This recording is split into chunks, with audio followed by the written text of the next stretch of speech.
SCERT Hindi कक्षा 9 कार्यपत्रक 3 भाग 1।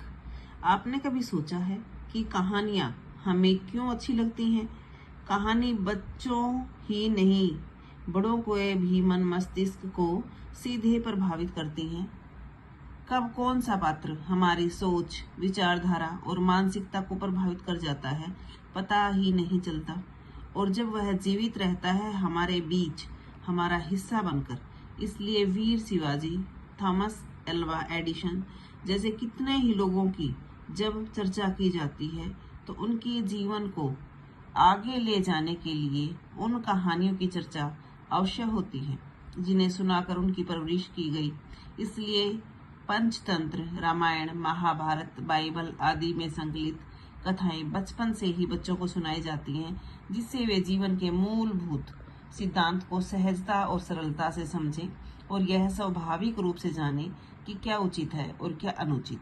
कहानियों से जुड़े भाव और तथ्य कहीं न कहीं उन्हें जीवन से जोड़ते हैं और बच्चे सहजता से उसी विचारधारा के अनुरूप अपना मार्ग सुनिश्चित कर अपने व्यक्तित्व को विस्तार देते हैं।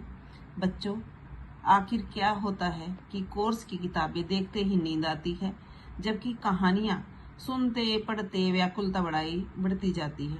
ऐसा इसलिए होता है कि कहानियां हमारे जीवन में मस्तिष्क में कल्पना और यथार्थ को घालमेल कर उन्हें ऊंची उड़ान देती हैं और वह उड़ान कभी परी कथा, कभी पंचतंत्र के जीव जंतुओं को, तो कभी हैरी पॉटर की जादुई दुनिया, कभी अलादीन का चिराग, तो कभी रॉबिन हुड की वीरता से हमारे मन में घर कर जाती हैं।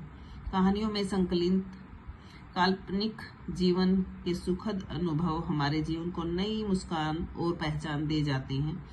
ऊपर दिए गए गद्यांश को पढ़कर सही प्रश्नों के सही उत्तर विकल्प का चयन करें और सही का निशान लगाएं। बच्चों के साथ बड़ों के मन को क्या प्रभावित करती हैं कहानियां?